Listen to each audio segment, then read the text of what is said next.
पीक विमा खरीप 2025 संदर्भात रोजच नवनवीन अपडेट येत आहे मित्रांनो, आणि त्या सर्व अपडेट मी आपल्या सर्व शेतकरी बांधवांपर्यंत शेअर करण्याचा प्रयत्न करत आहे सोप्या भाषेत, आणि तंतोतंत विश्वासार्ह माहिती आपल्या सर्वांपर्यंत पोहोचवण्याचा प्रयत्न करत आहे मित्रांनो. अशाच परिस्थितीमध्ये 2-4 दिवस अगोदर पीक विम्या संदर्भातला एक व्हिडिओ मी आपल्या सर्वांपर्यंत शेअर केला होता, ज्यामध्ये पीक विमा खरीप 2025 मिळवायचा असेल तर हे काम करा, ज्यामध्ये खूप साऱ्या शेतकऱ्यांना त्यांचे जे अर्ज आहेत पंतप्रधान फसल विमा योजनेअंतर्गत PMFBY अंतर्गत जे केले होते, त्यांचे काही रिवोट आलेले होते, आणि ते रिवोट याची कारणे सुद्धा काही तांत्रिक कारणे होती. जी कागदी कारणे तुम्हाला तुमच्या आपल्या सर्व सरकार सेवा केंद्रावर किंवा PMFBYच्या पोर्टलवर किंवा PMFBYच्या चॅटबोर्डवर जाऊन कळाली असती, आणि बऱ्याचशा शेतकरी बांधवांनी ती क्लिअर सुद्धा केली, आणि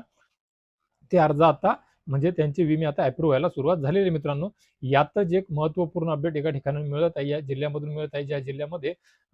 पीक विम्या संदर्भातली जी समिती असते, त्या समितीच्या माध्यमातून म्हणजे विषय असा झालेला आहे मित्र हो, की खरीप हंगाम 2025 मध्ये धाराशिव जिल्ह्यातील जवळपास 12,000च्या वर पीक विम्याचे अर्ज कंपनीने वेगवेगळी कारणे देत रद्द केल्याचा प्रकार समोर येत आहे मित्रांनो. आणि ही माहिती या जिल्ह्याच्या तक्रार निवारण समितीच्या बैठकीच्या माध्यमातून समोर आलेली आहे मित्रांनो, ज्यामध्ये कंपनीने जून ते ऑक्टोबर या दरम्यान अर्ज बाद करण्याकरिता दिलेली कारणे ही चुकीची असल्याचे लक्षात आल्यानंतर या सर्व अर्जांची 7 दिवसाच्या आत म्हणजे 7 दिवसामध्ये छाननी करून अहवाल सादर करण्याचे आदेश समितीचे अध्यक्ष तथा तिथले जिल्हाधिकारी यांनी दिल्याचे कळत आहे मित्रांनो. मित्रांनो, या बैठकीमध्ये पीक विमा योजनेच्या खरीप हंगामामधील अंमलबजावणीकरिताचा आढावा घेतला गेला, ज्यामध्ये पीक विमा अर्ज स्वीकृती, पात्रता, अपात्रता, पीक विमा कंपनीकडून घेण्यात आलेले आक्षेप, शेतकऱ्यांकडून प्राप्त असलेल्या तक्रारी या सर्व विषयांवर चर्चा करण्यात आलेली आहे मित्रांनो, ज्यामध्ये पंतप्रधान पीक विमा योजना खरीप 2025 मधील जिल्हानिहाय आढावा समिती, जिल्हानिहाय तक्रार निवारण समितीच्या बैठकीला पीक विमा कंपनीचे प्रतिनिधी, समितीचे सदस्य, आपले सरकार सेवा केंद्राचे जिल्हा व तालुका स्तरीय प्रतिनिधी आणि कृषी विभागाचे अधिकारी यांची उपस्थिती होती मित्रांनो, ज्यामध्ये समितीच्या बैठकीमध्ये सुकाणू समितीने यापूर्वी घेतलेल्या निर्णयानुसार चर्चा करून ते निर्णय जिल्हास्तरीय समितीने कायम ठेवले मित्रांनो.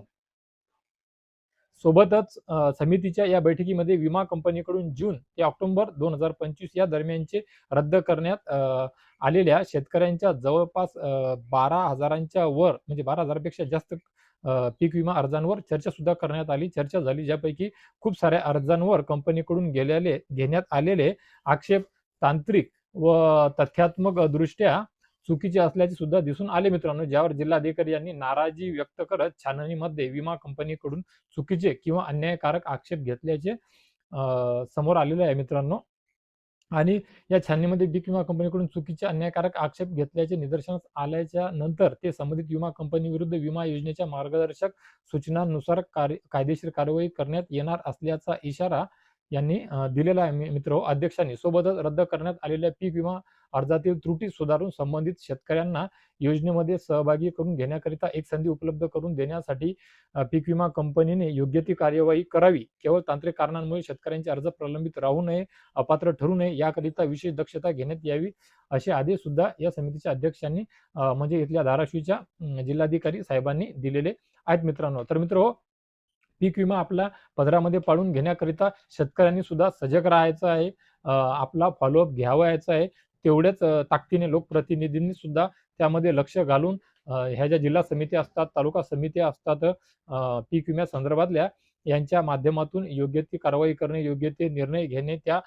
शेतकऱ्यांच्या पीक विम्याचा अर्जाचा आढावा घेणे, काही त्रुटी असतील तर त्या दुरुस्ती करून शेतकऱ्यांना संधी देऊन पीक विमा कंपनीशी बोलून वेळप्रसंगी आवश्यक असल्यास कंपनीकडून जर चूक होत असेल तर कंपनीवर सुद्धा कार्यवाही करण्याचा इशारा देऊन, तशी तंबी देऊन त्यांना शेतकऱ्याला न्याय कसा देता येईल याकरिता या सर्व गोष्टीवर लक्ष ठेवणे, वचक ठेवणे तेवढेच बंधनकारक आहे मित्रांनो. आता त्या जिल्ह्यातील त्या तालुक्यातील लोकप्रतिनिधी शेतकऱ्यांनी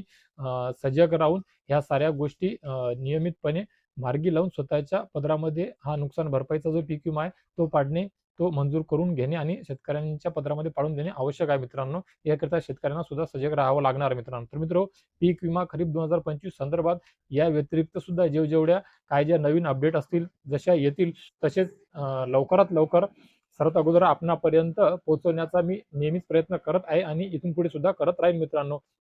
तर मित्र, पीक विमा खरीप 2025 संदर्भात तुमच्या सुद्धा काही अडचणी, काही प्रश्न, काही प्रतिक्रिया असतील तर नक्कीच कमेंट बॉक्समध्ये कळवा. मी नेहमीप्रमाणे आपणा सर्वांना या प्रश्नांचं उत्तर देण्याचा, समाधान करण्याचा प्रयत्न करत असतो आणि करत राहील मित्रांनो. तर मित्र आशा करतो या व्हिडिओच्या माध्यमातून आपणा सर्वांना पीक विमा खरीप 2025 संदर्भातली जी मी अपडेट दिलेली आहे, माहिती दिलेली आहे, नक्कीच सर्व शेतकरी बांधवांकरिता उपयोगी ठरेल, जेणेकरून त्यांना यामधून काही ना काही घेण्याकरिता मदत मिळेल मित्रांनो. तर मित्र इथून पुढे आपणा सर्वांना अशीच वेगवेगळी माहिती, विश्वासार्ह माहिती सर्वात अगोदर मी पोहोचवू शकेल याकरिता माझ्या व्हिडिओला लाईक करा, बेल आयकॉनचे बटन दाबा, चॅनलला सबस्क्राईब करा, पेजला फॉलो करा. नवीन असाल कोणी तरी सुद्धा पेजला फॉलो करून चॅनलला सबस्क्राईब करून घ्या आणि इतर शेतकरी पुत्रांपर्यंत, शेतकरी बांधवांपर्यंत सुद्धा ही माहिती पोहोचेल याकरिता या व्हिडिओला सुद्धा सर्वदूर त्यांच्यापर्यंत शेअर करा मित्रांनो. तर मित्र या व्हिडिओमध्ये तुर्तास एवढेच. भेटूया एका नवीन व्हिडिओमध्ये आपणा सर्वांच्या उपयोगी माहितीसोबत. तोपर्यंत धन्यवाद मित्रांनो.